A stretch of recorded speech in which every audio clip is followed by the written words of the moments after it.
Good evening, SRA Nation. Welcome back. Today we're here for Division 3, Round 3, here at Paul Ricard. Should be an exciting race we have here tonight. Paul Ricard, crazy racetrack, long backstretch, should make for some great racing.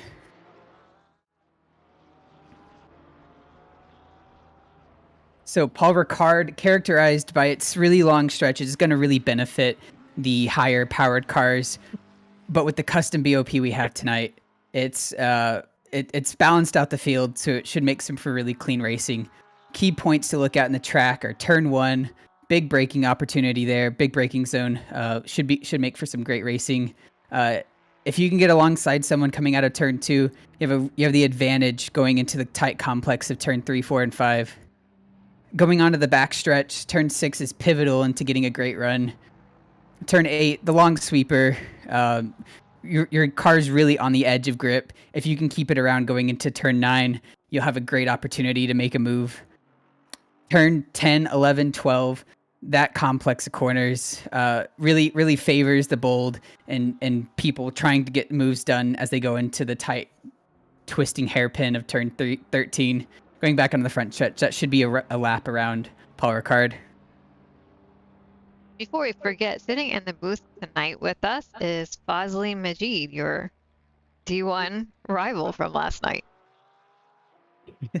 That's right, yeah. Yep, we had some fun last night. Water under the bridge, though.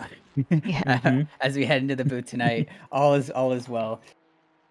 So we want to give a quick thank you to our SRA sponsors and title sponsors for supporting us here at SRA, as well as support from Documise, modern business solution for product management. Go to documise.com to learn more today. And support from Retro Saga, a North American-based gaming company that provides accessories for your favorite classic systems, including Nintendo, Saga, PlayStation, and much more. Enhance your retro gaming experience today at retrosaga.ca.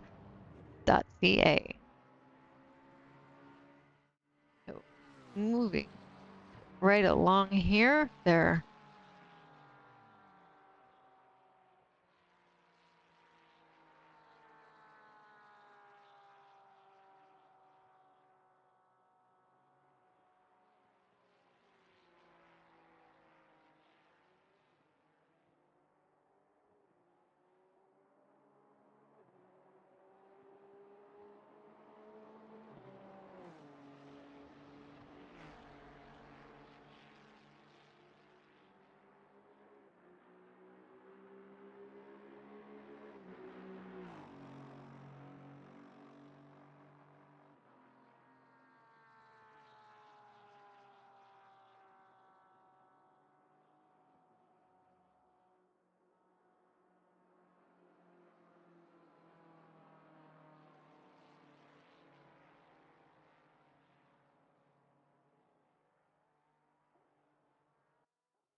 Speaking of which, let's check in on that quick.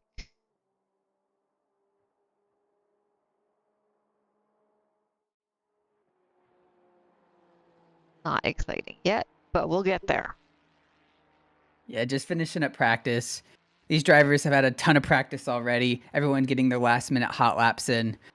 D3 Silver actually had like 12% of the total laps recorded this week. A lot of people putting in some time to try to master Paul Ricard and its tricky corners. As you can see already, there's a ton of runoff. As you see Overhausen going a little wide, that would be an invalid lap for qualifying purposes, but for the race, it's really advantageous if you're needing to avoid a wreck or trying to save a spin. You have some extra space around the track to make sure you're not going to cause any damage.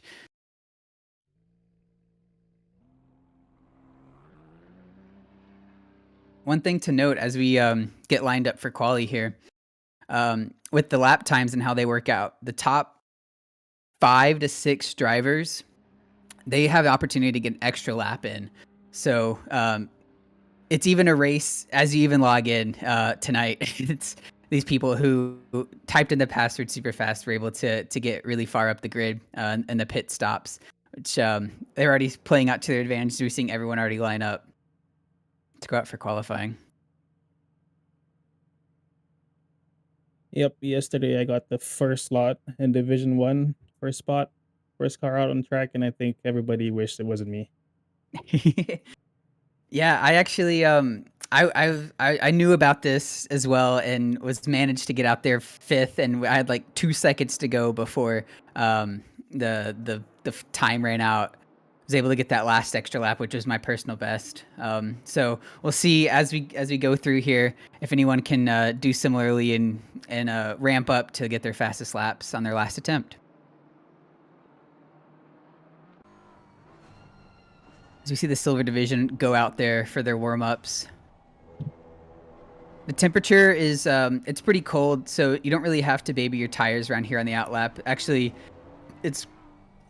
people will be focused on getting heat in their tires, doing some weaving or rolling the brakes. Plenty of opportunity on the backstretch to do that.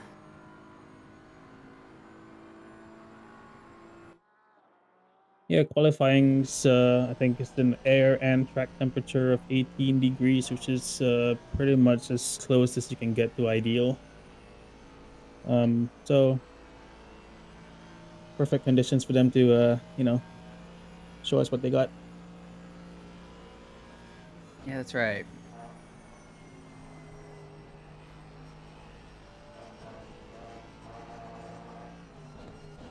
There's some clear favorites already as far as the cars go. I mean, in D1 last night, we saw the BMW and Michael Menning absolutely dominate, partly probably down to the driver behind the wheel, but it seems like the BMW is favored this week in the BOP. Anyone else we should keep an eye out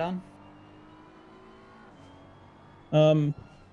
I'm interested to see how Jess Osborne and Selena Boonstra do. Those are our D4 champions from season 9. So curious to see how the season plays out for them. Yeah, they're D3. super speedy. They were last week as well.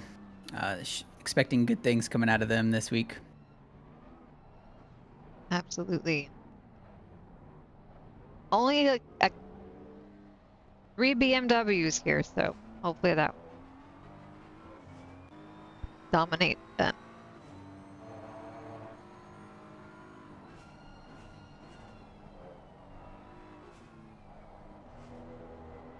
Like, As you see Levine, yeah, he's already going out there. He's run through the first sector, a decent first sector. He gets on the power well. So you can see the car's pretty stable. Should mean have a pretty good run going down the backstretch. Opts for not cutting the corner there.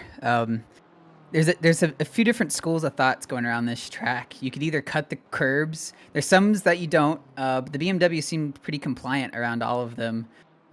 Maybe he's going for a more safer approach, just trying to get around the track for his first quali lap. Not risking it too much. Doesn't want to induce any extra heat or wear into the tires early on.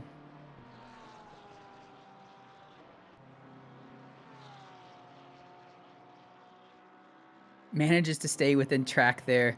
It looked like he ran over the white line, but those bollards on the outside there, they're actually the track limits. So if you can manage to get back on track in time for there, you'd still have a valid lap, and it's actually the quickest way around that corner. Yep, absolutely. You can carry a boatload of speed, maximizing the track limits on here.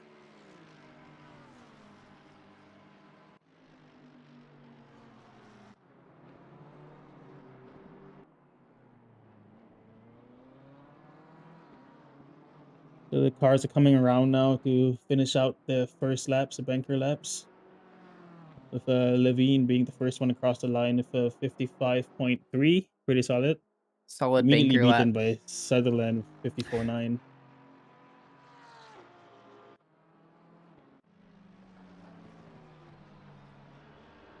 What do you think is going to be pole position today? Lap time. Yeah, I mean, I was seeing in the hot laps, we were seeing already some 53s come out of these D3 drivers. Pretty solid laps. 52s maybe on the table for some of these hot lap heroes. Wow. Pretty quick stuff for sure.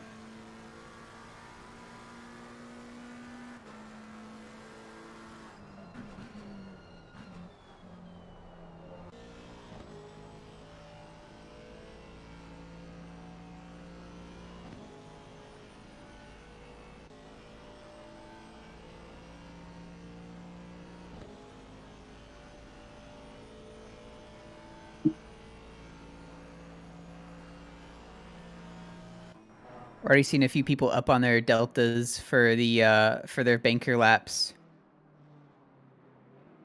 Sutherland's up 6/10 already. Yep, That'll Johnston's easily also put him up. provisional pole.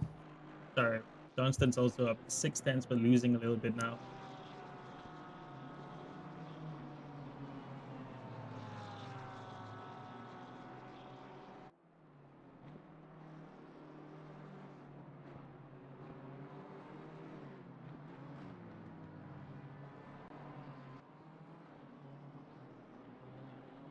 I'm curious, Landon, about how you drove last night. Did you have a different setup for qualifying and the race?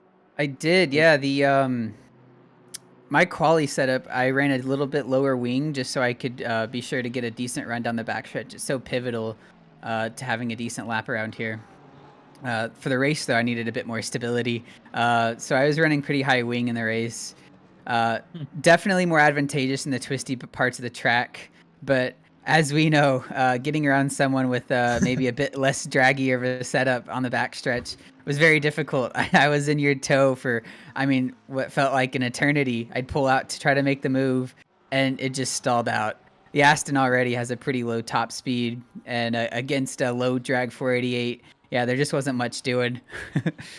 Yeah, that's actually interesting because I actually ran a high wing setup for qualifying because I figured in my practice anyway, having a higher wing overall was a slightly faster lap time, and then I dropped to basically a no wing for the race because I Interesting. figured I just if I could hold them back on the twisty bits, I could open up the gap, or as you found out, you could sit in my draft and not catch up to me. So Yeah, where were you topping out at on the end of the straights? on full fuel, I was hitting about 287, 288. So, Which is nuts. yeah. That's crazy. In the toe, I was getting to like 282 max. Yeah.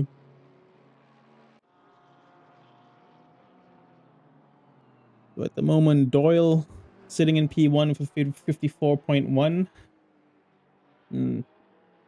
Just about improving slightly on his current lap. Sutherland P2 is half a second up, which would put him in a P1 if he keeps going. He's actually doing really well right here.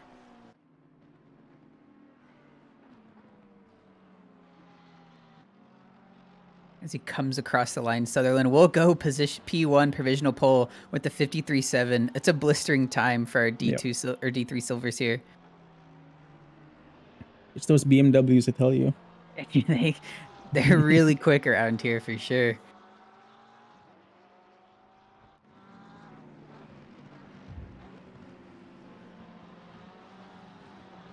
So Scott Fisher, the other S Fisher in SRA, coming around now to finish his lap. He's up a whole second.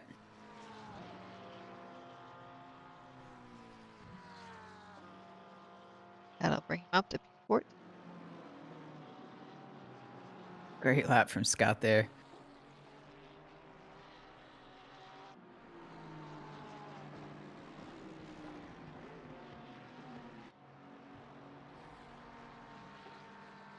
I'm right on board here with Mueller in the Ferrari. He's on the backstretch. Speedy car when it gets to its top speed. It feels like it just can keep on going. He's already up a couple tenths. Let's see if he can hold it together around the last part of this lap. Eats the curb on the apex. That'll set him up well. Stays within the track limits. Perfect. And right here, I think to me, it's the hardest corner in the track. It feels like it goes on forever. Yep. This corner right here is pretty hard too, especially if an AMR dooring you. Typically difficult to get around a track whenever someone's in the middle of the road and you're trying to get to the apex there for sure. Yep. Doesn't bode well for anybody, but he spots his late apex well there.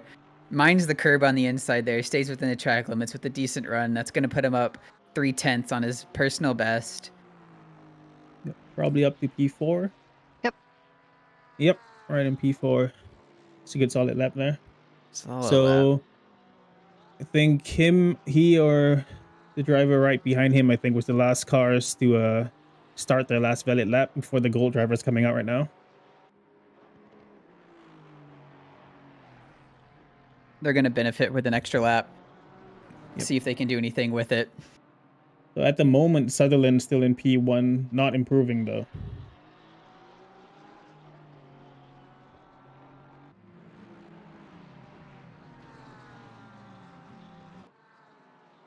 I think Rodriguez is looking to shave a half a second off, maybe more.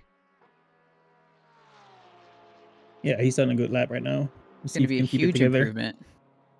Hopefully we don't curse him by watching him. Yeah, it's pretty tight field so far among the silvers. Yeah, the top 10's all covered within a second.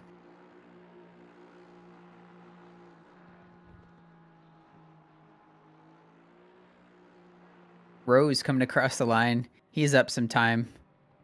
Oh, looks like he invalidated maybe. Only puts him up to P16. He had some pace in there, so he'll be looking to make up some ground in the race. Unfortunately. Like Rodriguez got the curse. I apologize. Yep. Happens to the best of us. Doyle is improving a lot in P2 right here. Oh, he just lost it though. I think he's coming up to finish his lap soon.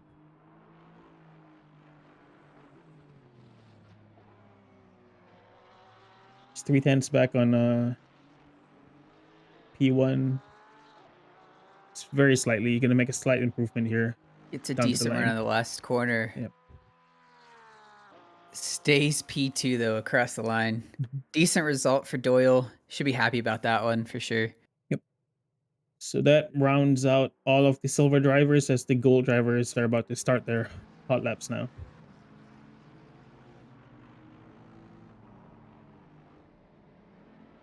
As the queue forms, waiting to get their hot laps in. Same rule applies. If you can get within the front 5, you'd have a decent shot at getting an extra lap here. People back here, they're just waiting to find some clean track. So Gino looks like to be the first car on track in the gold. Gino in the AMR, he was our race winner from Kyalami. He's really quick around here. And the AMR definitely seemed to have a liking around this track. If he can manage to put a whole lap together, he should do well. And the Ghost Rider Racing Hoagie Hose machine, great name. Got to shout out it every time. Absolutely, it stands out nicely. For sure.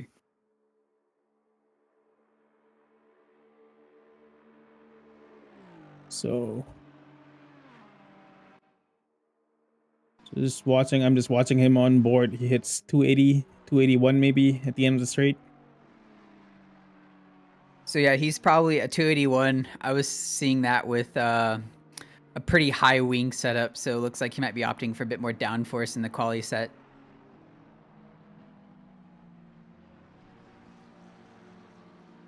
Our supreme leader, Douglas Mitchell, on screen right now. Yeah, Doug and Kim, they were both in a BMW M6 at the beginning of the season. After a slightly disappointing result at Kyalami, opts to switch out for the McLaren, using a bit of their privilege maybe as admins. Having better results though in that than probably the M6. Although I bet he was wishing for a bit more power. Doug, I can't believe you made me make you a livery on the last day and you're not even using it now because you changed cars. Beef. I'm sensing a bit of beef. Yeah. If only Doug was here to talk about it, but I'll go hear about it. Don't worry. Looks like the Douglas Mitchell machine and Evan Kim, they're right behind each other. Maybe using a bit of team tactics to get a tow down the back stretch. Looks like some of our first laps have come in here for gold. And Speed is leading the gold division at this point with a 154.5 and P7 overall. I am sure that will change. Yeah, Andy Speed, as the name suggests, pretty speedy himself. He's in P3 in the team championship, or in the points championship, right behind the two winners from the last weeks. solid results from him. Looking to have a good result here. I was gonna say he would have to be pretty speedy to be for him to be in P3 in the team championship. That's right.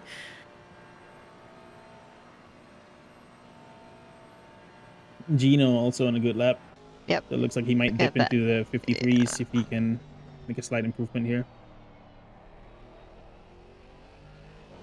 And he really pulled out of that corner quite nicely. Made up a nice 2/10 there.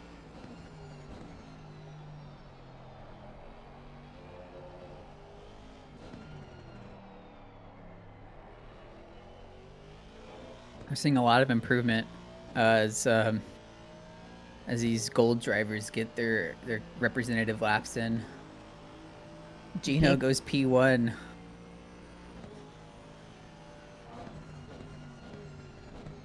.53.6 is a solid result. That would have put him near me actually in my quali.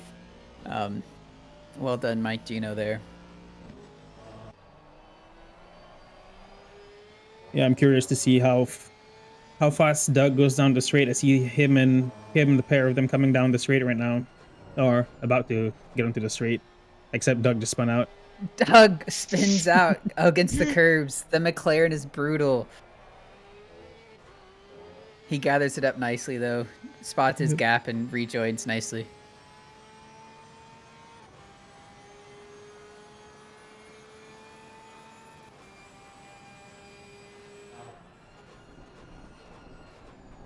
Taylor Molyneux puts in a fast lap. He goes P2 for gold. That puts him P4 overall.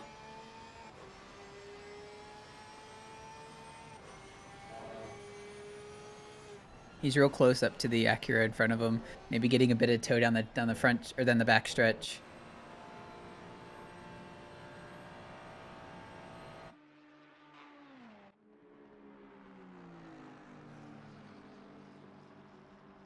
So about 2.5 minutes to go. It's pretty much 2 or maybe at most 2 more laps for everybody on track now. So looking pretty tight across the field, up and down right now still. Some of those silver times might hold up really well. Yeah, it's looking like they're going to be pretty well mixed in there. We saw the same thing actually in Snetterton where the silvers had really good qualifying. Part of the reason why we were able to see some of the silver drivers have a top 5 finish last week. As week 3 gets finished up here, we might see some upgrades or promotions into the gold divisions for some. Yep.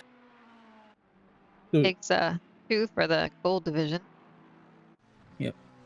Speed just put in a 53.8 to put him up to P3 for purple sector 2. So that's the speed down the straight. Yeah, definitely. And Chris Whitting Jr., he goes P4 right behind him with the 53.84. Super tight at the front of the grid here.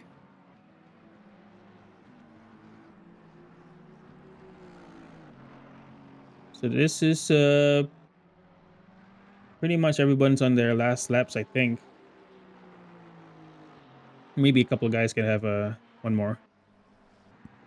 Not that many improvements, or not many big improvements. White Scarver is 4/10 up on his current time, but everybody else is maintaining or not improving.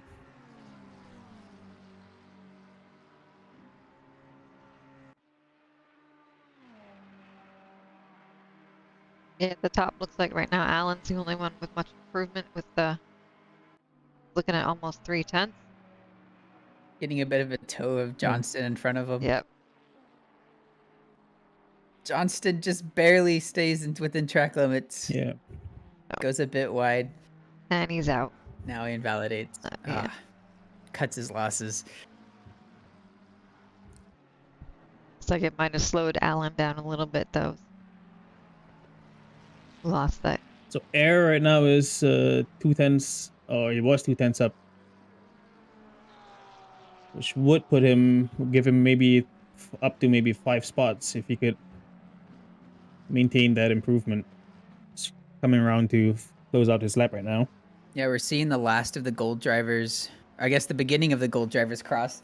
Only a few of them are going to get their extra lap here. Gino Yep. crossed with 6 seconds to go. He starts his final lap.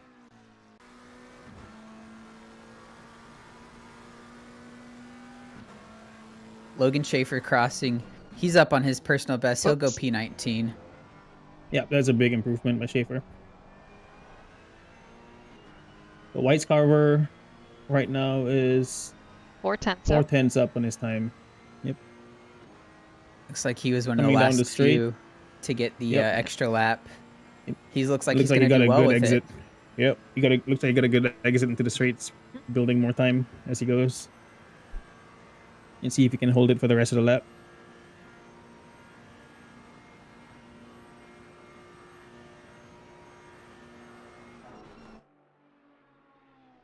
Oh, he has a huge snap coming in.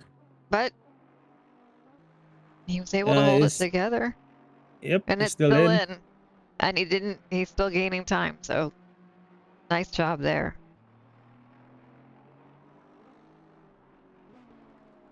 It's 5/10 up right now. If he can hold on to it, it's going to give him a whole. How many spots is this going to be? Almost nearly 10 spots, actually, or more than 10 spots. Yep, he's already looking at the 8, 9, 10. So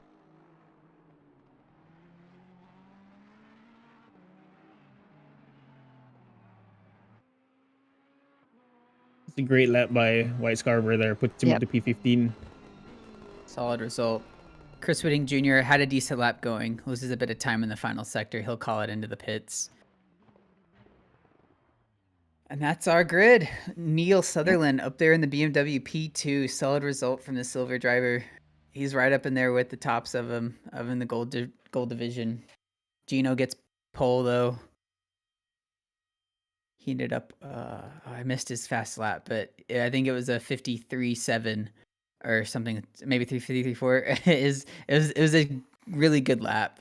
Yeah. From Gino there. Might see a return of Gino. He was winner in Kailami. Maybe he gets another win here. We'll have to see. Oh.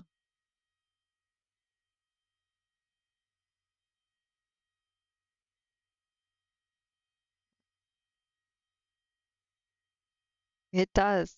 Take a quick look at the team standings here while we wait for them to line up and get that initial lap out. We have AMD Racing with Scott Fisher. Yep, they did well last week. P2 right now is the Griffin on the door with the Mueller and Thomas Olhouse. 3 is a Ghost Rider Pinkies with Taylor Molyneux and Matthew Harold. P4 is the Hoagie Hose, your favorite, with Chris Whitting and Mike Gino there. P5 is Lunar Lone Star Comic Racing with Jess and Selena.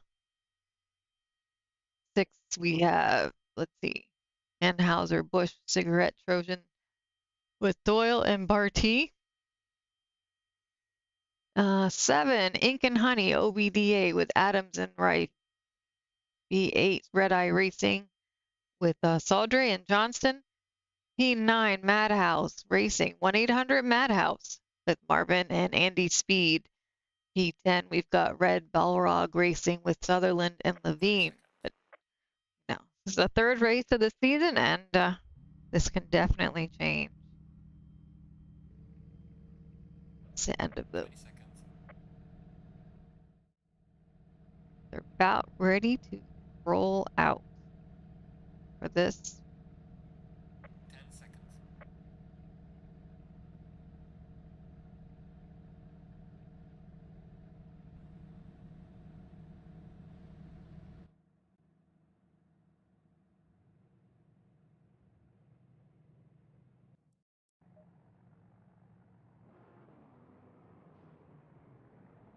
We're off of formation lap, so the race starts at 11 p.m. local time. It's 50 degrees, I believe. Pretty cold. And it's night. It is actually dark. Yep.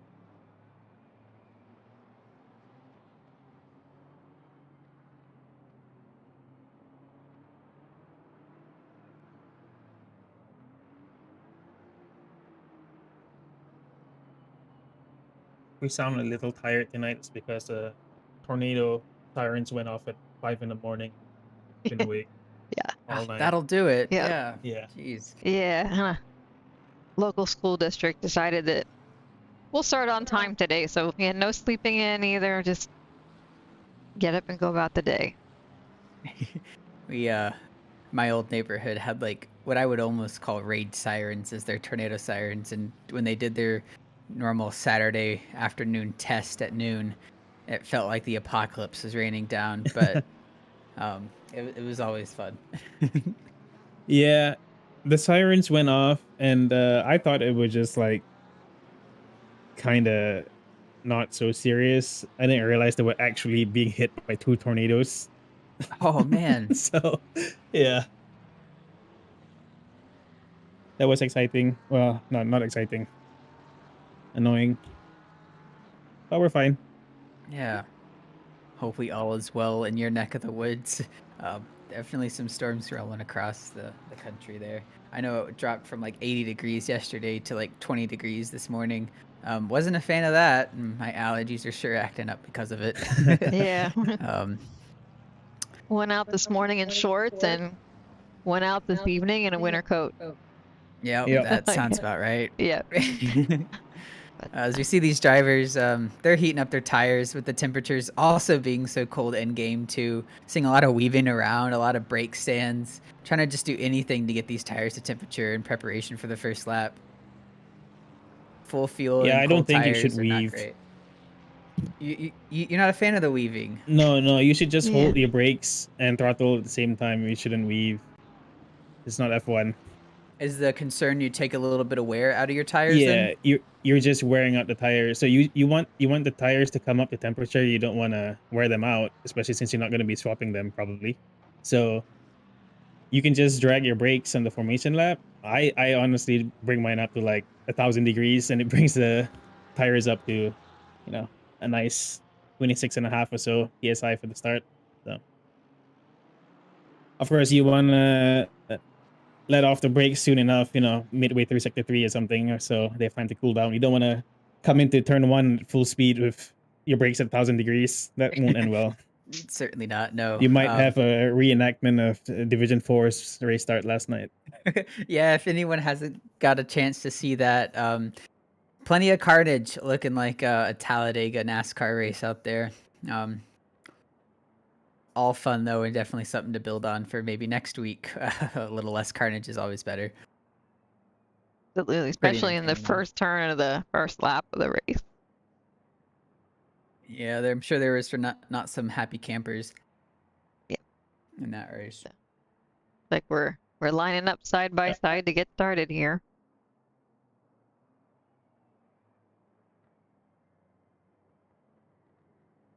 I'll monitor the back of the pack here. See if we can't catch any of this calamity as it unfolds. Green light. Go, go, go. And we're go. We're already seeing the Porsche go 3 wide. Aston Martin with the boost lag doesn't get a great start. He makes the move, done.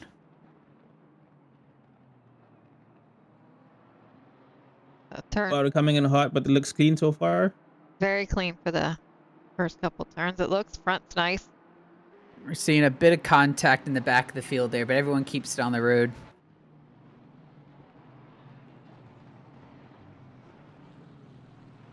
The Sutherland actually pips Gino to P1 right now, so he's leading the race by 0.8. So we'll see if he can hold it down the straight. Oh, we're seeing some contact further back in the field.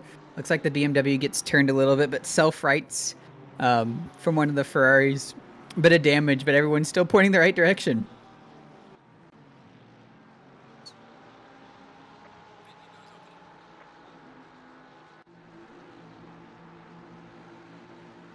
Boonstra gets a run on the Ferrari going down the back stretch. It's going to make it 2 wide. Gino's sitting in Sutherland's draft down the straight, trying to get P1 back, but meanwhile Doyle's actually catching him from P3. And Speed right behind. Yep. Speed actually passes Doyle for P3 right now.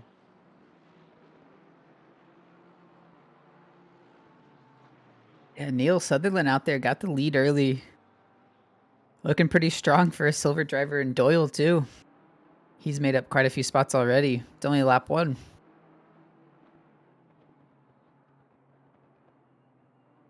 Yeah, Doyle's had a great start so far. Up into the podium spots to see if he can hold it. Or even push forward. He's dropped a little bit back now though, having made that overtake on Speed. Oh, we see Douglas There. Mitchell turned around. I'm going to go back in the replay, see if we can't see what happened.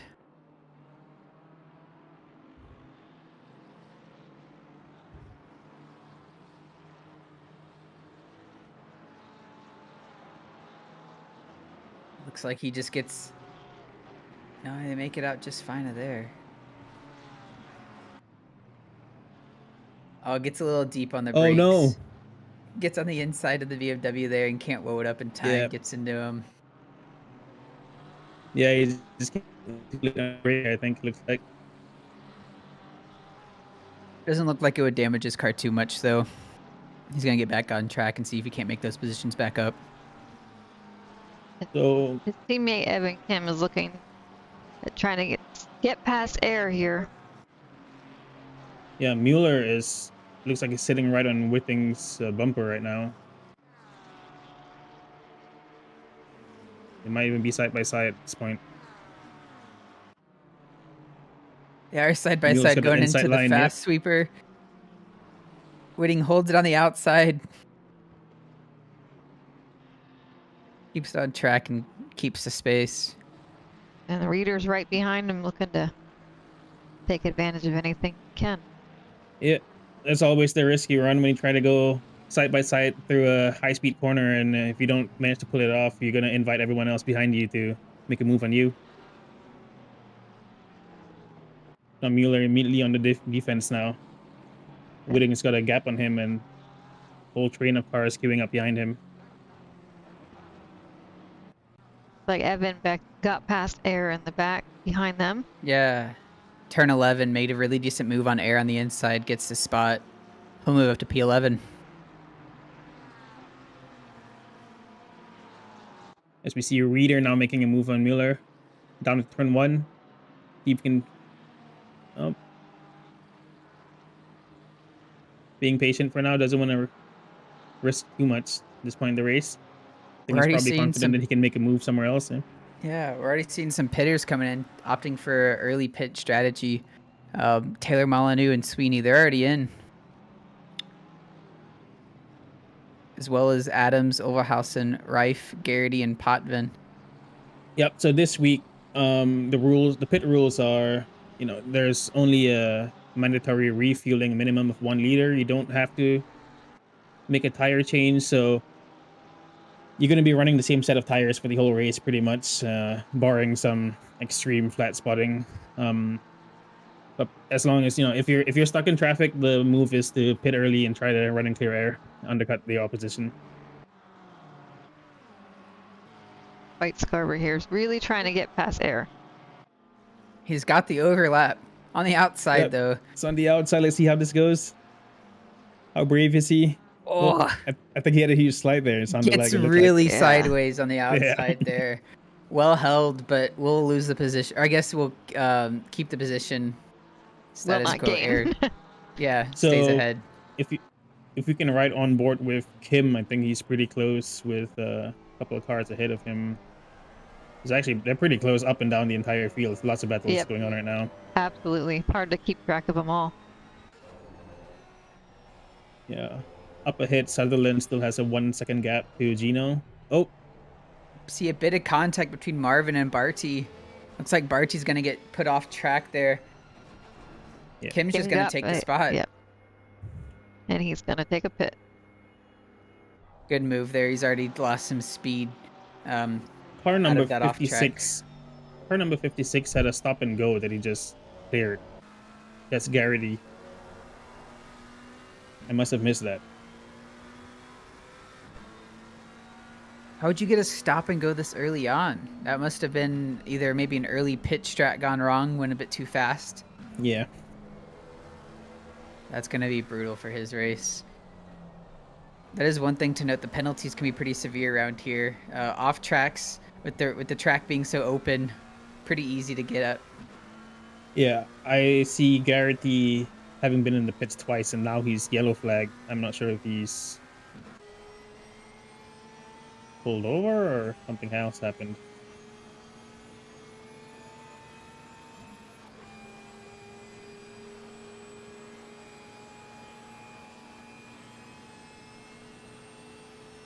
Does that look familiar? Yeah. You Yeah, catch for up all the sure. way while you're in the draft, and the moment you pull out, it's just all your momentum Yep. just stops. It's crushing. Yeah. Absolutely. I feel like you're just stuck with no possible move. Air probably running a bit more draggy setup. As you see, There's Kim up here really trying to get through these positions.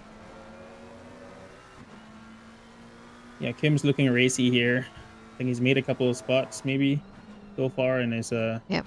looks comfortable in that car. Selena and White Scarver going side by Yeah. side into turn 14. Boonstra on the outside for turn 14. Gonna put her Yeah. in inside for turn 15 though. And her teammate Jess Osborne's right there with her too. So White Scarver is not going to be being attacked by both of them on either side. Yep. It's a tough spot to be Which in way in do a you defend? Ferrari. And it looks like Kim, even though he was making up lots of places, has decided to pit early. So he's getting that out of the way. Jess Osborne actually gets past Selena, and looks like he's going to line up White Scarver maybe down the straight here. We'll see how well that goes from the 48. Unless you can make a move before that. Watching on board here with Osborne, you can see Selena, or sorry, I guess they were watching on board with Boonstra. Osborne sizing up the Ferrari in front of him. Bit of a wobble out of the Ferrari. Just going to get a decent run going onto the straight. Top speed of that Ferrari might be too much though. Yeah. I'm riding on board with Jess to see just how fast he goes. He is catching the Ferrari though. Got Lee back here getting past, looking to sneak past Johnson.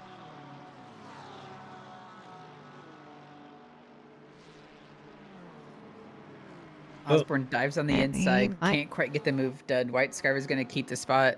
However, we see Levine go really Yeah. wide out of turn 10. And it looks like Lee pulled past Oh Johnson. no. And they make contact. Oh, we're seeing White Osborne Scarver. and White Scarver make contact into that long sweeper. I'll hop and get the replay for that one. Looks like Jess gets the move done. Boonstra pokes the nose in, but just sandwiched between two Porsches, nowhere to go. Gets a little spun. No damage though, or limited damage. He'll get it back going. Yeah, it's a little bit messy now up there to finish the lap. They're all Yep. they're going about 4x4. It's a real gaggle of cars and this going for this P10 spot. And I believe we saw this last week at Snutterton, and around the G10 to 15, it was quite crowded and tight. It's a tough track with no real landmarks to be running this close behind someone. Yeah, the top 5 or top 6 cars there seem to have settled into a even group right now. They're all about a second apart from each other. Meanwhile, everybody behind them's battling hard. So you've got between P11 through 15 all pretty tight, and then a little bit of a gap, and then the next 6-7 cars are battling. Like Douglas Mitchell got past Schafter.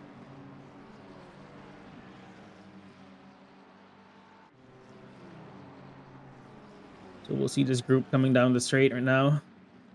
Doug's the only one without a draft, looks like. Everyone else behind him gets to pick. White Scarver's looking to pick up some of those spots he lost.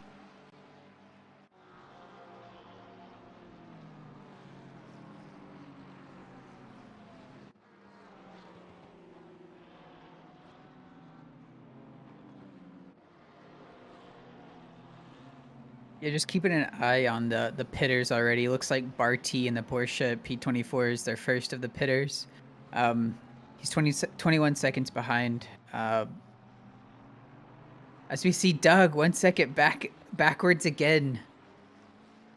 I'll hop in the pit for a replay Oh, on no. that one. Similarly, he goes for the dive on the inside. I know it all too Ooh. well. Ooh. That's a tricky corner because it seems like the window opens up there as someone goes for the late apex in front of you. You think the window's open, and then they're just on the racing line. The hole closes real close, real tight, real fast, and that can happen.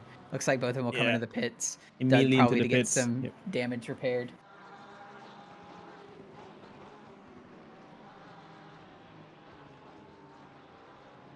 It's battle for the lead.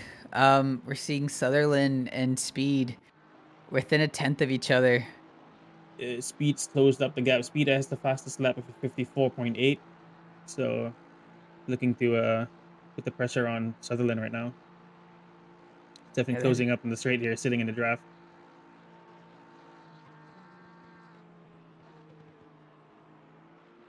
It's a real speedy lap around here, and you can tell. I mean, he has the speed, as the name suggests. And with him being the gold driver and Sutherland being the silver driver, he'll be looking to assert his dominance and show what the gold drivers can do. Sutherland still with a really good race though in P1. Looks like Mueller gets ahead of Chris Whitting Jr. there for P7. Got that done in turn 11. It's a good move.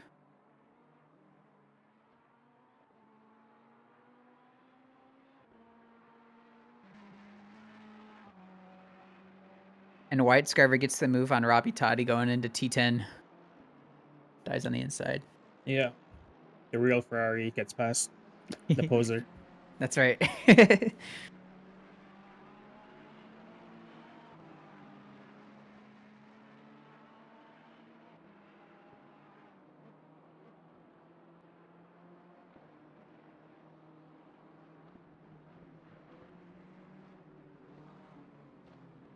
Yeah, the fight for P16 seems to be pretty tight right now. 3 cars within 2/10. What we're watching on screen right here.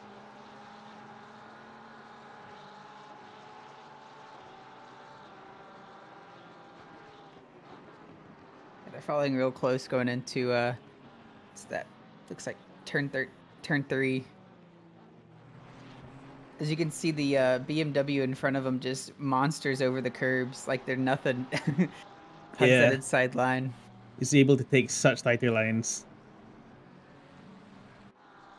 Ferrari is really close on his bumper though, we'll see.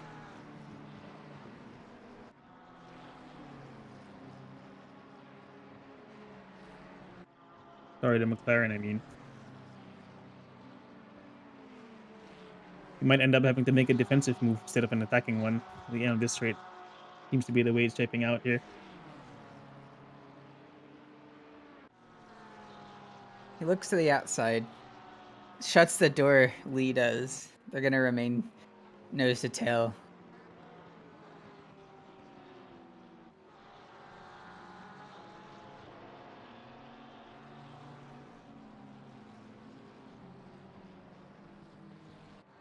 So Bar T in P22 so far is the leaders out of everyone who has pit. So we'll see how we'll keep an eye on the gaps to the other cars ahead. See. Yeah, we see White Scarver just go wide there at a T12. Toddy's going to get that position back.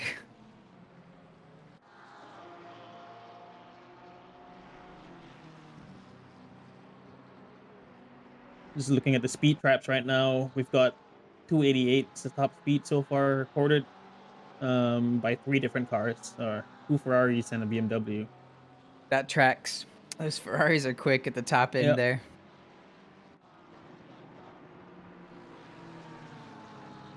This Barty sets the fastest lap at the 1:54.8. Oh no, we see Johnson and Lee get together. Lee's gonna get the worst end of that one as he ends up backwards. Johnson thought about waiting back. Speed and Sutherland are fighting for the lead at the moment right now. Speed, I think it just got past Sutherland. He sure did. Yeah, Speed gets on the inside of T10. Yep. With a really great move. It's a lot of respect between Sutherland. Looks like he gives the space Speed needed to get that move done. Speed's gonna look to just drive off into the sunset now. Yeah, it looks like he got a great run down the straight into Sainz corner. Let's see if Sutherland gets to hold on and be pulled along, or if Gino will be able to catch him.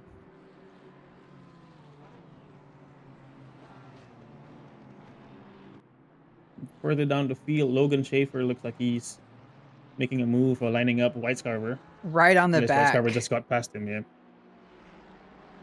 And now we see, who is that? It's hard to tell. Whoever's in the McLaren was right on the back of Schaefer. Oh, that looks like that was lap traffic, I guess. They were just getting around some blue flags. Yep. Really tight battles there. Oh, that was Garrity. Oh, okay, gotcha. Who had to stop and go earlier. Yeah, looking to keep some position. We see some Porsche on Porsche going into turn 1. Rodriguez is going to stay ahead of Maxwell. Close fighting there. Yeah, Gino now coming up to some lap traffic. He has to navigate around as he tries to catch up to Sutherland. Got Doyle right on back.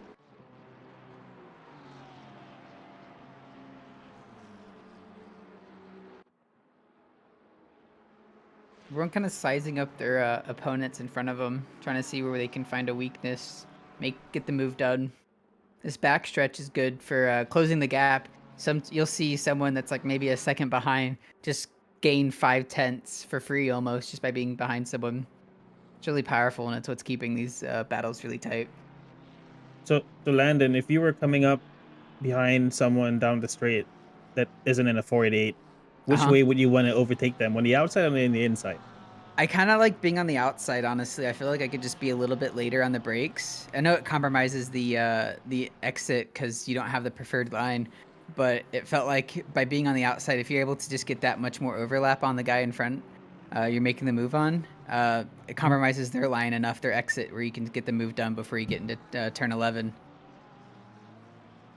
Yeah, I agree. I tried to make the move in the outside. Of course, you're placing a lot of trust on the other driver on the inside that they won't. Yeah, that's right. You're really hoping that they can stay their line. Otherwise, it's a bad day for you both. But as we can see, it can be done both ways. That's how Andy Speed was able to get around Sutherland. He dived on the inside, and we're seeing plenty of moves get done on the outside. So it's Gino sort of right now. Sorry to interrupt, but Gino right now is caught up to Sutherland. So.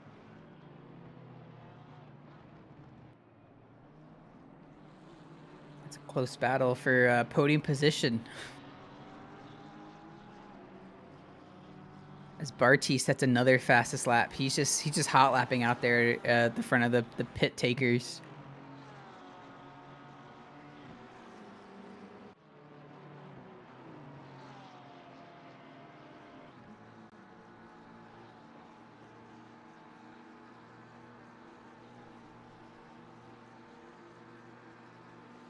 Everyone's kind of settling in their own positions here. We're seeing a clear divide. About the top 20 have still yet to pit. The bottom 15 or so have already made their stops. Pit stops around here are right about, for an optimized, right about 37 seconds. As long as you can get in, get your stop done, do your 1 liter of fuel, get out. Yeah, as we ride on board with Selena Boonstra, she came right up to Fisher's bumper, but decided to hold off and making a move at that corner right this moment.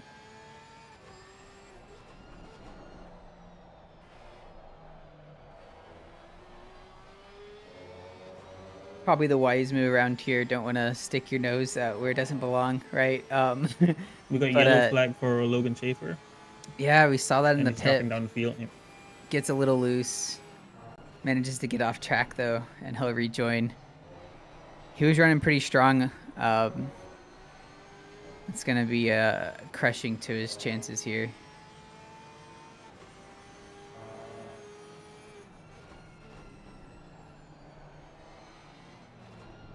As we see Doyle still sticking to Gino's rear bumper, putting pressure on him coming down the straight, as they are about to enter the straight, I should say.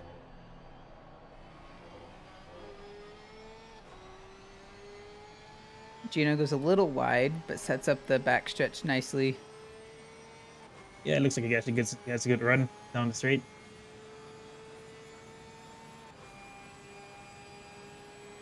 That toe is too strong. Even in the Porsche, able to get some top speed. He's closing in that gap. See Schaefer coming to the pits. He'll look to get a stop done. Is that Doug coming into the pits again? Oh no. Doug teleports in the pits while he's in the pits. And he's gone. Uh-oh. That is unfortunate. Can't quite get the replay on Luna that, but looking to make the move on okay. Fisher. And Oh, He was it's side so by side tight. for a second and pulled back out. Yep. so close. What a...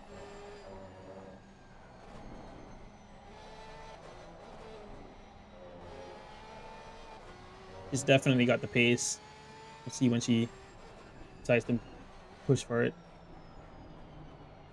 Being patient for now. Yep. Sometimes all you have to do is make the other guy make a mistake. Put pressure on them. Especially around here. It's really easy to just get a bit later on the brakes. And before you know it, the window's open. As we see Overhaus Molyneux? is making the move on Molyneux, yeah. They're They're- side by side. Really battling it out. Molyneux, strong defense on the outside of turn 10 and 11. It's a decent exit, and they'll stay as they were.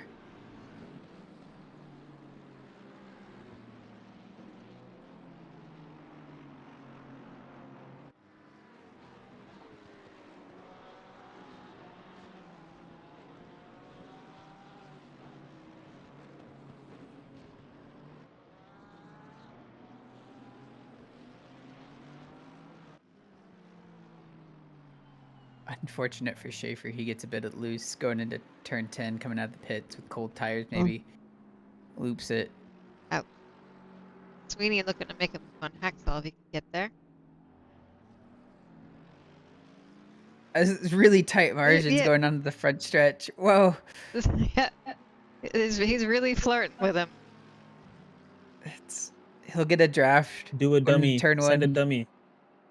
He's going to stick to the inside. He sees his window. Thought better of it.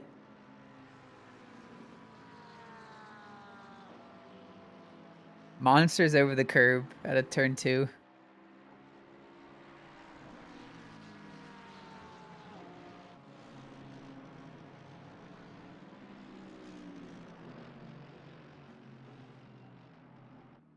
That goes a bit deep here, though.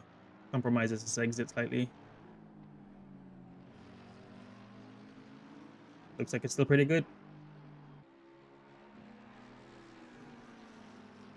He's going to get a big toe out of the Mercedes in front of him. Let's see if he can do anything about it.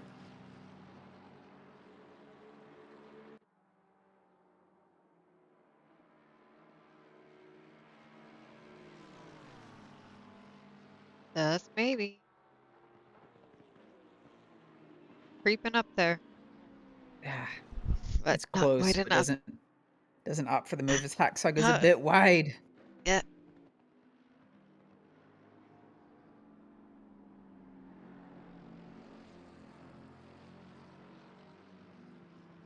Yeah, you can't do that too many times.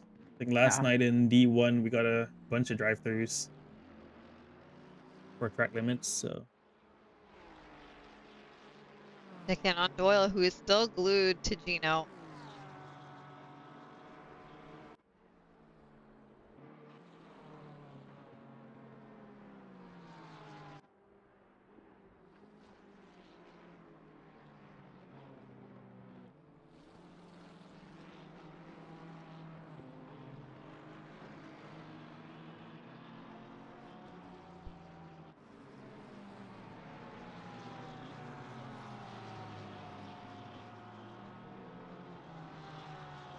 seeing some interesting connection issues with Taylor.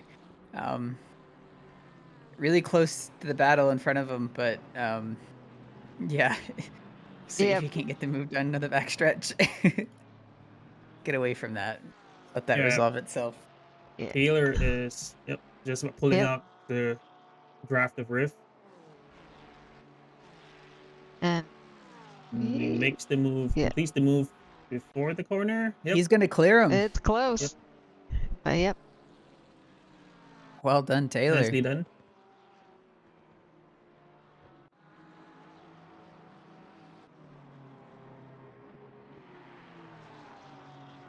Battle up front. Andy's found a 2-second gap on Sutherland P2. But Doyle on Gino, they're really close. Opts for a tighter line through turn 5. But a bit wider, maybe gets a bit loose. That's going to affect his exit on the backstretch. Yeah, Doyle's been pretty close to Gino for a lot of laps now. Yeah, if I were Doyle, if I was feeling like being held up, I would think about pitting to do an undercut on him. If he can gauge the windows right so he doesn't come out in traffic. Yeah, that's right. With about halfway in this race to go, it's a decent opportunity to if you see someone, you're kind of settling into where you think you should be in this race. You're finding your competitors. If you see you're faster in the front of them, just can't get around them. An undercut's definitely a viable maneuver. Gino gets a bit wide, finds the apex though. So they're gonna be within 0.2 of a second. Yeah. We watched the Riff get past the. Oh, we watched Molyneux get past Riff last lap on the straight, but right now, Molyneux also got past Marvin, and now all 3 of them coming right down the straight. So he's making moves back there in the P24 area. These are all pitted though, so. It's net P5 of the pitters. That's pretty good. He looked to be pretty quick around here, able to make some moves. I see Osborne go a bit wide. Fisher's going to find his move on the outside. They're going to lead the space for each other, though. Osborne's going to keep the position. Marvin looking on Taylor. It's really close.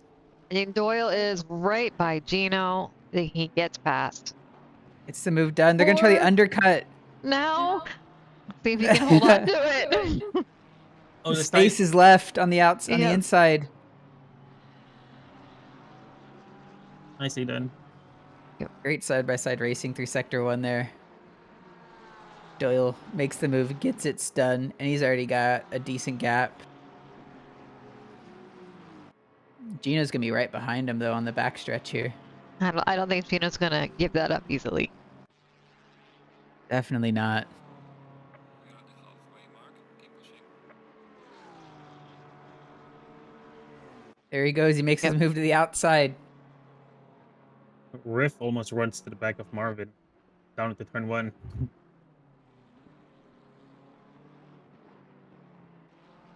Manages to get it woed down in time. As they're side by side into turn 11.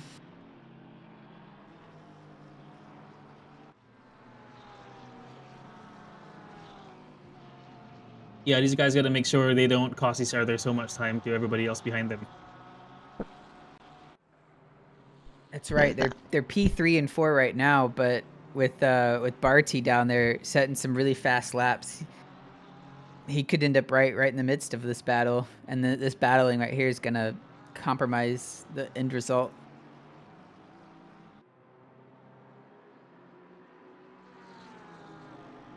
And not to mention Alan not being that far back. If they slow each other down too much, he might catch up. Yeah, Barty's last lap was a 55.3, the fastest lap of the whole field, and Doyle and Gino's doing 57s. So they're losing a lot of time battling. Yeah, that's gonna hurt him. It's a nice him. show for us. It's great for TV. Yeah, we love to see it. It is. Fisher's back here fighting with just a little bit. Gino and just got past Doyle again. Gino got past Doyle. Whoa. I think Doyle went deep in the braking there. Maybe you can take a I'll look at the get the replay while I go replay of down that straight. one. Yep. Yeah, Absolutely. he does. He gets on the outside. Yeah. Gino spots his opportunity, dives on the inside, gets the move done. So Doyle's lining up Gino right now down the straight. Meanwhile, behind them, Reader is making the same move in Allen.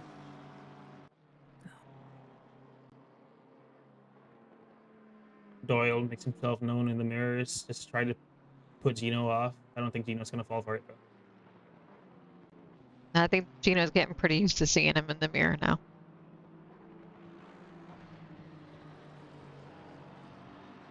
And Alan and Reader are catching up to them, so Yeah. Doyle and Gino are costing each other so much time that Allen and Reader, even though they're also fighting, are actually catching up to that pair. They should really look to be pitting here pretty soon, or at least just settling behind each other and just making some quick laps. They got the pace for it. Yeah. But this battling is hurting. Just bump draft each other down the straight. Take some time. we were That's warned right. against that though. Unless you're teammates and consenting adults. Just like turn on your little blinkers or something. Say I'm helping you. Six signal. a Just little don't do it like 5 meters before the braking zone or something. That would be a little bit bad mannered. Yeah, that's borderline egregious contact there. White Scarwards picks up a drive-through. Oh, White Scarvered, no, from bad to worse. Oh, he's having a really rough race. Yep. And we're seeing the Presumably penalties for already track come in. limits. Yes. Marvin bringing Boonstra out a back yellow. in Heat 12 is Oh, coming up on Fisher. Gonna try to see if she can catch up to him and get past. Barty, meanwhile, has gotten past White Scarver. Oh, he's in the pit. yeah. Then White Look. Scarver serving his drive-through right now. We're seeing a really tight battle between P28, P27, and P26 here.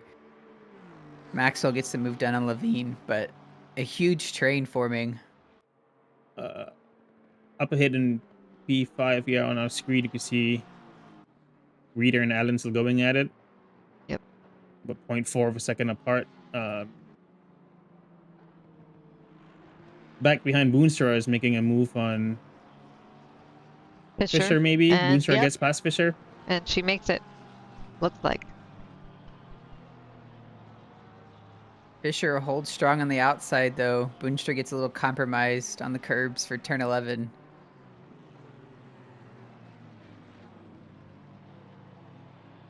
It's the move done. Meanwhile, Barty, the leaders out of everybody who has pitted, I think looks like it's finally coming up on some traffic. He's right on the tail of Lee. So we'll see. He probably wants to make quick work of everybody he's coming up against to try to ensure a good result here. Yeah, these guys are in different strategies, right? But there's nothing saying that Lee has to give position to Barty or anything. This is still for position. But there is some respect given. Barty's going to dive on the inside of Lee and get the move done. They've swapped places a few times right now over the last few corners.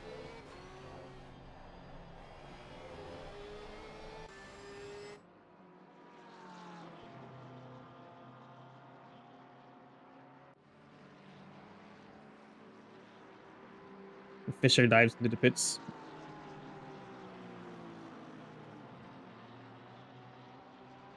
We'll see where he comes out at.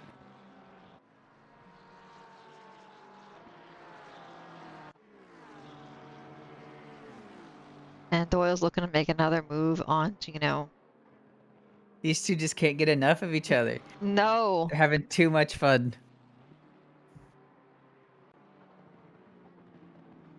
But that's almost brought in Russell and Reader down back behind him. Doyle goes a bit wide and opens the door for Russell.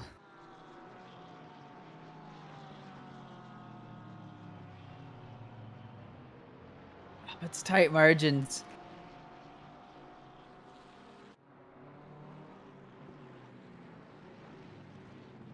Yeah, while we're watching this, White Scarver's in the pits again to do his, presumably to serve his actual pit stop. Finally going to get that one out the way.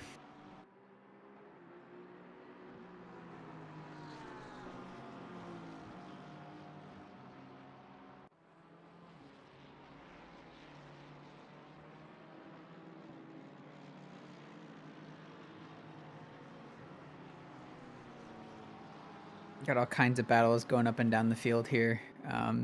Robbie Toddy, he's within a half a second of Johnson and the McLaren in front of him. Johnson goes a bit wide. It's going to leave the door open for Toddy. Gets a decent run out the exit for the front stretch. Not quite close enough to make a move into turn one, but that's going to give him great positioning. You have a nice little back here, back between P23 and P26.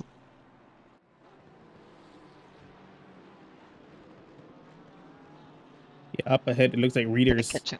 might be making a move on Allen. Yeah, he's in the toe. Reader in that Aston Martin got the clear top speed advantage, but Max is out at the top end. As they go into turn 11 or turn 10, rather, Reader's gonna have a decent line on it. Cuts the apex, stays within the track limits, closes the gap down to 3/10.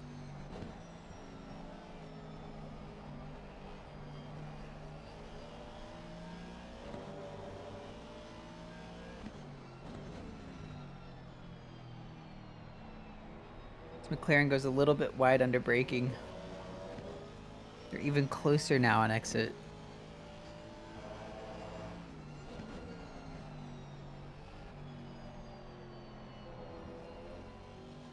Yeah, Doyle and Gino have been fighting so much that Sutherland ahead now has a 7-second gap, I think it is. That's huge. Yeah, 7.5. And they've sort of let these top three just run away with it.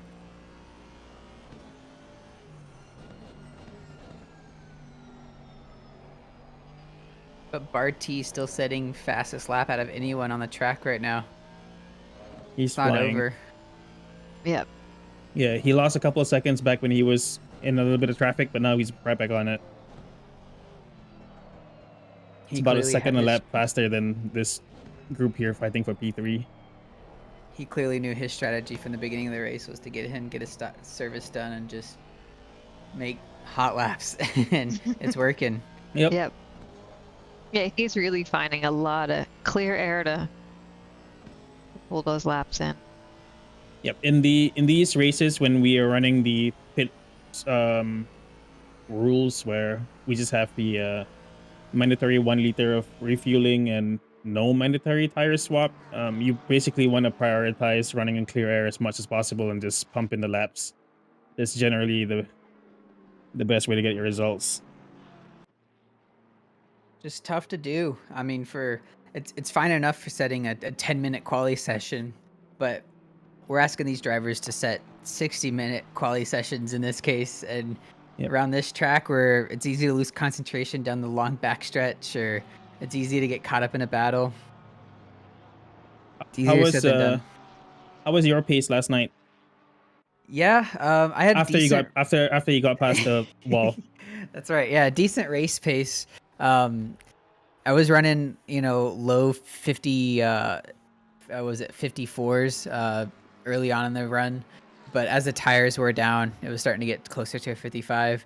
Was able to make some moves, but yeah, Molyneux's making the move on the inside. Can't quite get it finished. Might get it on the brakes down here. He's Yep. brave on the brakes, goes a bit deep, holds it. That's a good move.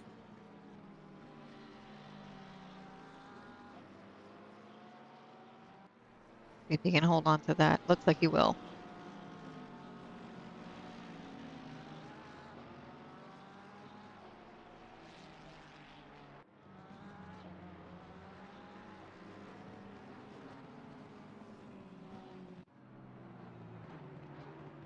I wonder if Fisher took tires because he's stopped. He was in the pits for 1 minute and 10 seconds. Yeah, he wasn't involved in any incident that I could recall, so he must have decided that tires were the optimal strategy for him. Yep. We put a yellow flag for Johnston. Yeah, I got out in the pit here. Looks like he just got really loose into turn 10. On the exit, on the curbing. The car just is evil. Wants to swap ends on him. He crosses the track, but manages to keep it pointed forward. Stays off the racing line.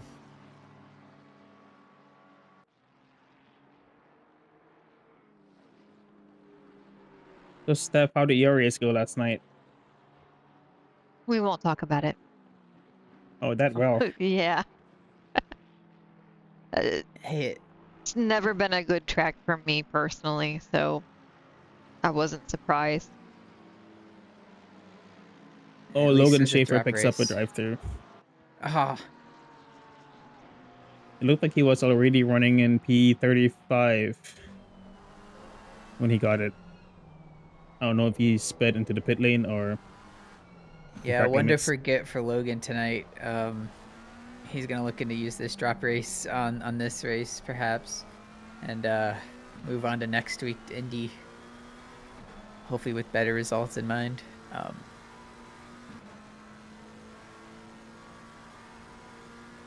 Robbie Toddy still sitting behind Johnson here. They're staying at about half a second gap between the two, but it's been like that for about 10 laps. Toddy's gonna decide it's been 10 laps too long, hops into the pits, gets his service done.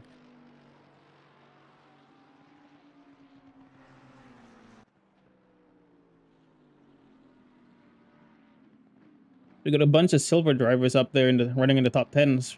Good performance from them. Proving that a classification means nothing in D3 here. And it's all about putting the practice in.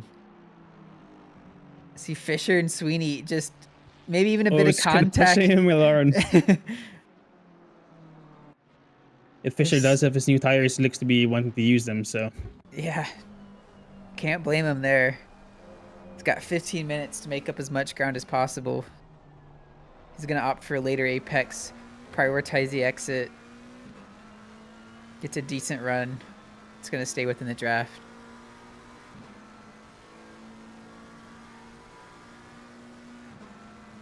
Sweeney takes a nice, makes his intentions really clear, says this inside line's mine. Don't do anything funny. It's a good defense strategy. Yep. He compromises his exit though. We'll see if Fisher is braver on the brakes. Nope, he opts to be more patient here. Probably confident he'll just get him on the straight. We'll see in a few moments here. Yeah. Sweeney takes a little bit too tight of a line. He actually has to tap the brakes up there. This is, I think, Fisher's gonna have him halfway down the straight here.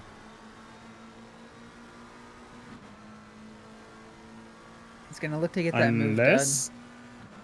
But for some reason, he's able to have better top speed almost. Yep. Oh, pulls the outside, gives him the inside, the preferred line.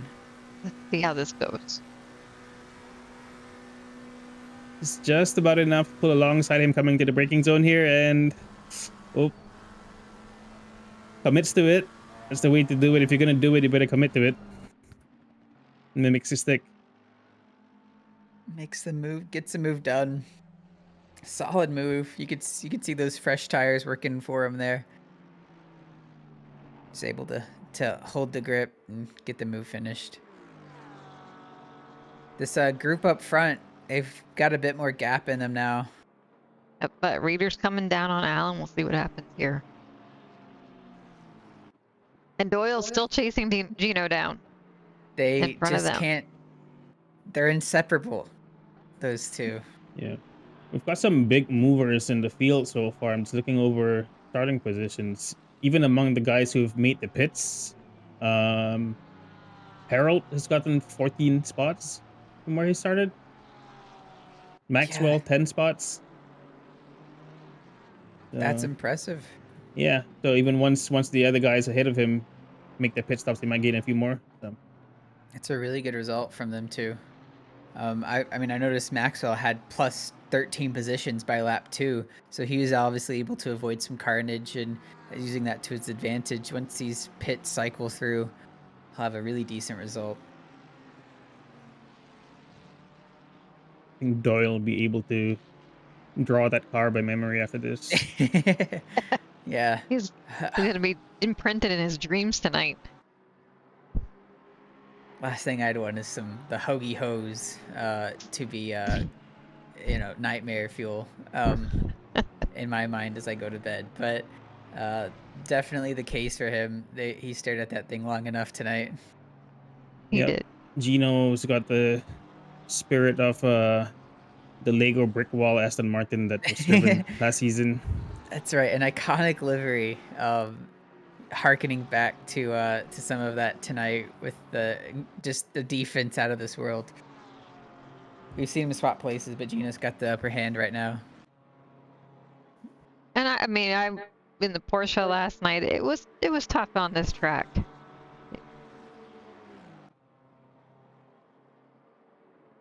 A lot of that probably boiled down to skill issue on my part, but no, it's definitely tough. The trail braking and late braking you kind of need for this track. You got to be really close, and that Porsche is pretty twitchy in the high speeds. If you can get that rotation, it's good, but sometimes too much rotation, and you'll end up trying to catch a slide. It's never good for a time. Yeah, Dan Cran in the chat cheering on the battle between Doyle and Gino. He wants Doyle to get ahead for his fantasy team. So, well, Dan, they've given us a lot of entertainment, but they've costing each other a lot of time. So we'll see how it turns out once they've served the pit stops, because a couple of cars in the back just doing their laps in clear air. We'll see how it goes. Yeah, Barty still pumping in the times, 55.3. Once again, the fastest on track. You see what Harold going peek on the outside of Maxwell. Did he lift off there? The door. Yeah, he must have had to, or just pulled out the toe and lost all momentum. But yeah, combination of that and the hole getting closed, you're gonna stay behind each other. Oh, he should have just sent it up the inside then. Maxwell gets a little wide on exit. Manages to get it slowed down in time for turn 12. Yep. So Molyneux right now in P17 looks like it's lining up to make a move on Kim. They're right behind each other going into turn 1. Kim goes a little wide out of turn 2, crosses the bollards. That'll be a track cut if he's not careful. Advantage of the fight between Harold and Maxwell.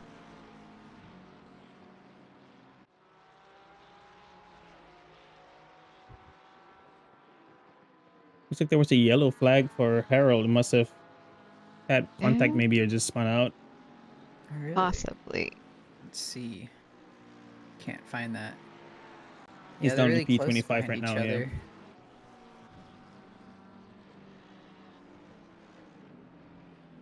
Yeah, they're right next to each other. Then Harold just looks like gets off the gas going down the straightaway. Let's 4 or 5 people by. I wonder what happened there. Maybe some technical issues, but that's gonna hurt him.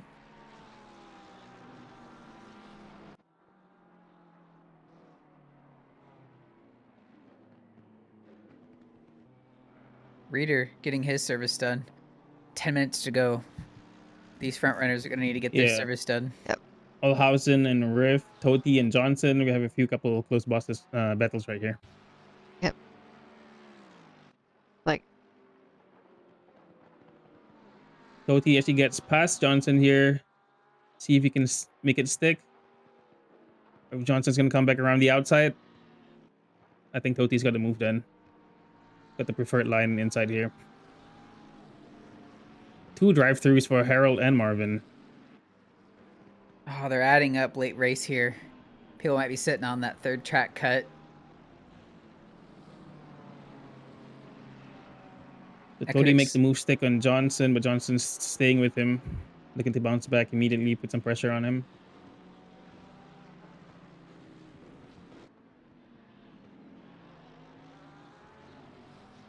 Another drive-through for Fisher now. Oh man, they're adding up now. They're coming in quick here. It's like Harold and Marvin are pitting to get served their drive-throughs.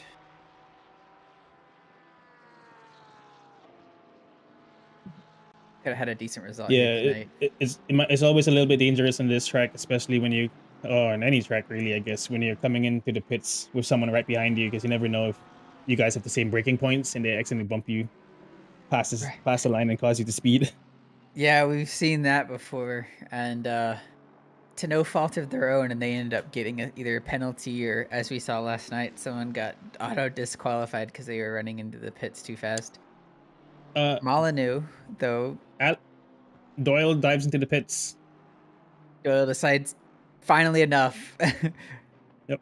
10 minutes to go. He's So gonna. Molyneux and Kim make contact. They're both still on track, but yeah, I think Molyneux just lets Kim back by. You know, he's probably a little bit too aggressive there. So we'll see where Doyle comes out. Doyle pitted from P4, it's right behind P3 it was, right? Yeah, he was P4 sorry, behind. P4 behind Gino, yeah. Yeah. So we'll see where he comes out if Barty gets ahead of him. Barty does jump Doyle By a healthy margin. Yeah, so Barty's gonna jump Gino too. He's net P3 at this point at least. That's right. Barty able to put in those hot laps in between Doyle and Gino fighting so much. Yeah, Barty's been the fastest car on track, I think, for almost the whole race. So yeah, the Whitley early has pit the stop just pace. been pumping them in.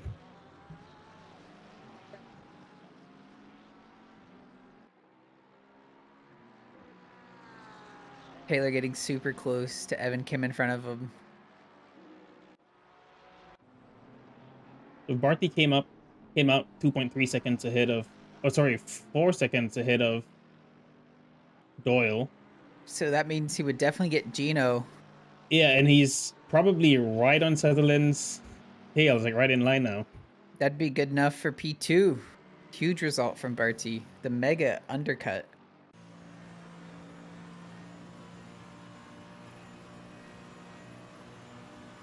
Only new lines came up for another move around the outside this time. Him doing the right thing and squeezing him out wide, giving Sticks to his himself the best guns on chance at the a good line. inside. Yep. Good move. Great move from Kim there. Gino's in the pits right now. And Sutherland. That's the battle right there for the P2. We'll see Yeah, where maybe they we can come get the out camera on Sutherland to see where he comes out. We see he's coming out the Sutherland's pits leaving now. the pits right now.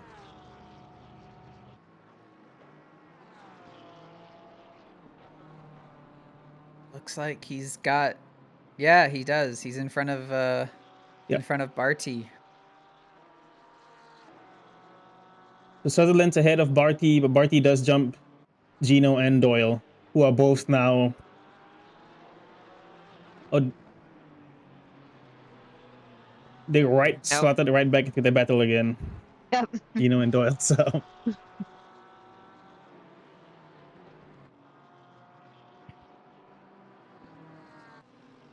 it looked like Doyle came out of the pits in front of Gino, but Gino had the momentum coming down the straight and took it back. That was a good move. Then he's able to keep Barty behind him. That'll keep his P3 spot if all goes well.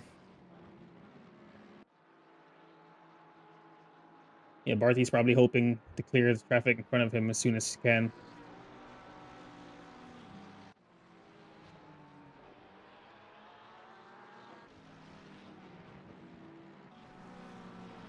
Andy Speed's going to stay out another lap.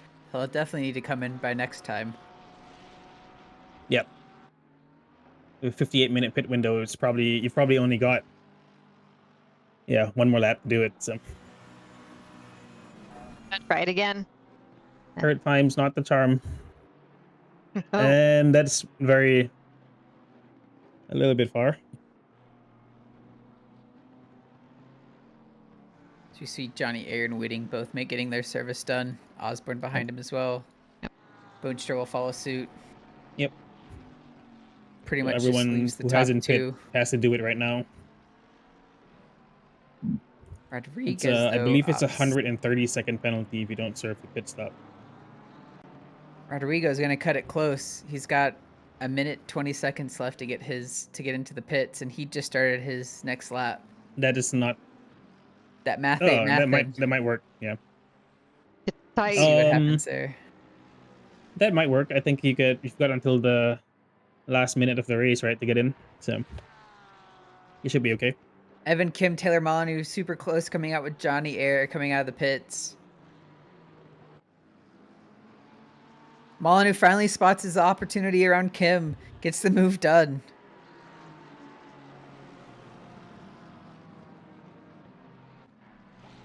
There's some carnage further back here. Let's see what happens. Yeah, and Molyneux Air is right there in front of them and is holding Molyneux up, giving Kim a way to get back now. Compromising Molyneux's lines. They're going up almost 3 wide into the Oh, it's carnage. They're bumping. Oh, this contact. Air loses out. Air gets the worst of that one. That's unfortunate. Gets caught up in someone else's mess. Yep. Robbie Toady gets a drive through. 2 minutes to go. Bartista. Things are popping off. Looking to catch Sky.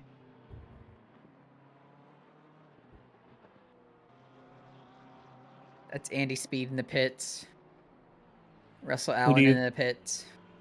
Who do you guys rate as your driver of the day for this race? We got a lot of good battles today.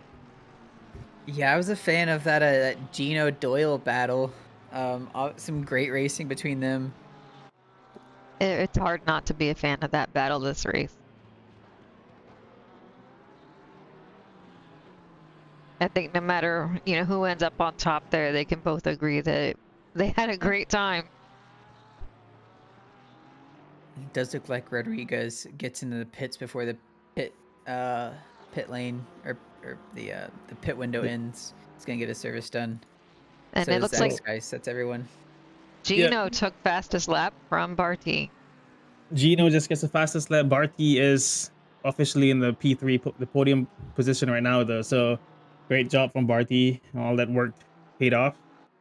Let's see if he can bring it home. He's got 1 or 2 more laps to do it. So yeah, he's looking good for getting that podium position. That's huge. With that mega undercut, Barty might be a good contention for driver of the day. Up 9 spots from the starting position. Obviously found the right strategy and made it work. I think Barty would have my vote for driver of the day. It's excellent performance, really solid stint here. Yeah, it's huge. And Swift collects a drive through in the last lap of the race. Ah, crushing. That's heartbreaking. It's a yellow flag for Fisher. I'm not sure if he's diving in the pits or at a moment. I'll go back and looks clear now.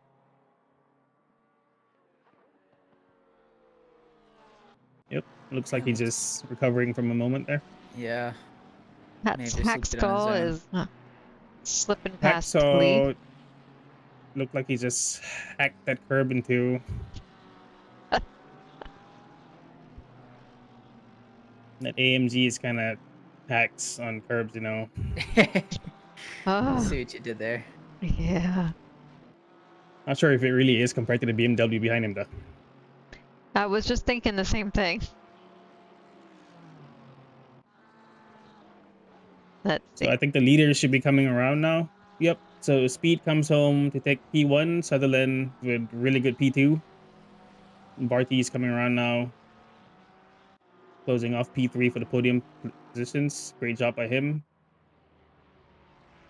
Gino holds Doyle off after a whole hour of racing to take P4 and the fastest lap of the race. 54.797. Great job by both of those guys. Like Hacksaw and Lee yeah, they're not gonna give up till the end.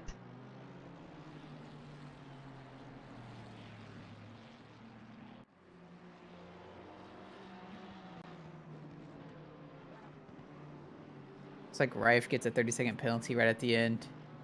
He comes home P16. That'll change. Yep. Russell Allen P17, Overhausen P18, Zach Sky in P19. Yep, they get the drag race down to the finish line, and Lee holds Hacksaw off for P21. Should probably be a P20, I believe, once the penalty is applied to ref. White Scarborough here, hoping he maybe get down there, but Can't quite get the move done. They were eyeing that position up all race and or at the last lap and comes home. Last couple of cars coming around now should be I think it's Fisher coming around to cross the line. Like he's got it done. Logan Schaefer manages to get disqualified from the race. Oh no. From bad to worse to even worse. Yeah, not sure what Unfortunate happened result there. It might. I think he did not serve his drive-through. I think it's from that. I'm not sure. Oh, that's Unfortunate. But I don't think he was running in a good position anyway. He probably doesn't mind. Yeah. Anyway, that was a great race. I think there was lots of action up and down the field. Yeah, it Namely was a really from, good time. Gino and Doyle gave us lots of action, lots of entertainment. Yeah. Andy Speed comes home for P1. We'll see if we can't grab our top 3 here out for an interview. absolutely. Well, we're looking to grab them. We're looking to grab them. Want to give a big thank you to our affiliates, Track Racer. Experience redefined gaming with Track Racer's high quality sim rigs and accessories. Use code SRATE at checkout to support us. From Armamentario, a toolbox for ACC that will enhance your chance to win. Enjoy fully customizable and enhanced HUD to change the way you experience ACC. And to Go Setups, premium esports setups for everyone. Use our affiliate link on our Discord and take your drive to the next level. Let's see. I'll see if we've been able to grab any of our race leaders. Yeah, we have Andy Speed here. We'll bring him up to the booth. Andy, this is Fazli, Steph, and Landon here in the booth. Do you got us? What's up, guys? Loud and clear. Haha, nicely done, man. How was that race for you? Gosh, stressful till the very end because I thought I had some speed over Sutherland, but every lap we just kept trading back and forth about 2/10 every lap, and he just kept with it the entire race. Yeah, that's right. He had some clear pace, and for a silver driver, definitely a formidable foe out there. But you were able to get around him eventually, and it seemed like he just pulled away. Were you managing tires or anything at all, or is it pretty well clear sailing out for you? A little bit, yeah. Definitely in Sector 3, I was taking things slower than I normally would. Bumped my rear wing up to 5 for the race, but quali, I've been going 3 or 4. So, yeah, that seemed to help and gave me just enough left. But the real thing here was my brakes actually were given out by the end of that race. So that was the thing I had to manage the most. The brakes were giving out. What were you doing there? Front brake pads were just toast. I think it was the brake ducts were a little off there for the race, but able to just barely squeak it out. Oh, it's a well-managed race then. All things considered in P1, that's a strong result. You were already up in the team championship, P3, I believe. You might be sitting P1. Do you think you have a decent shot at the championship here? I hope so. I mean, I've been putting in a lot of practice just to keep up with everybody. So it's a long season. We'll see how it goes. Yeah, you definitely got the pace. We'll see how it all wraps up here at the end. But well done tonight. Anyone you want to shout out? Gosh, shout out to my teammate Ethan Marvin. We're looking for that double podium. It's gonna come. I can feel it. So any week now. That's right. Yeah, for sure. Well, we'll let you get back to it. Well done again. Yeah, thanks, guys. And always thanks for doing all the commentating. Stellar job. Appreciate Great it. Good luck racing. next week. All right, well done to our winner there, Andy Speed. Solid result from him. See if we can't get Sutherland, our Division 3 silver winner tonight. Hey, Mark, this is Landon, Fazli, and Steph up here in the booth. You got us?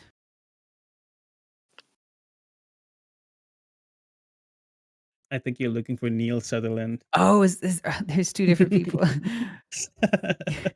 Sorry, Mark. See if we can't get your brother in here.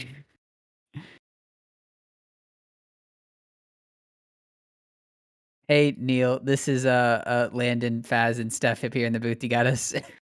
Yeah, how's it going, everyone? Yeah, pretty good. Well done on your race tonight. P2, solid result. Thanks a How'd that lot. go? It was actually, in the best way possible, one of the most boring races I've ever had.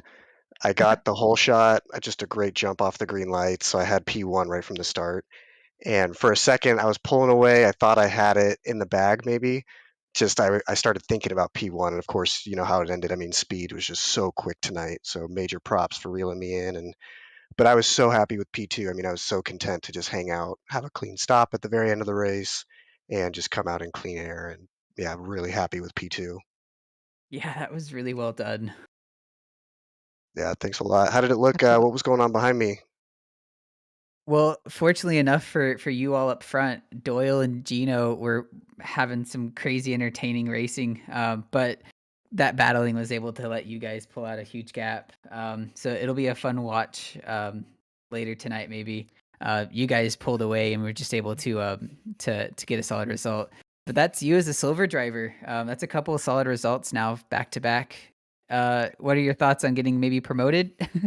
It's whatever. It's so tough in D3. Everyone is so close that it's hard to even draw a line between silver and gold. So everyone's just out there really pushing for a top 10 every week. So, gold, silver, either way is fine with me. Gold just means I have like 0% chance of having to drink out of a shoe at the end of the season. So it wouldn't be the end of the world.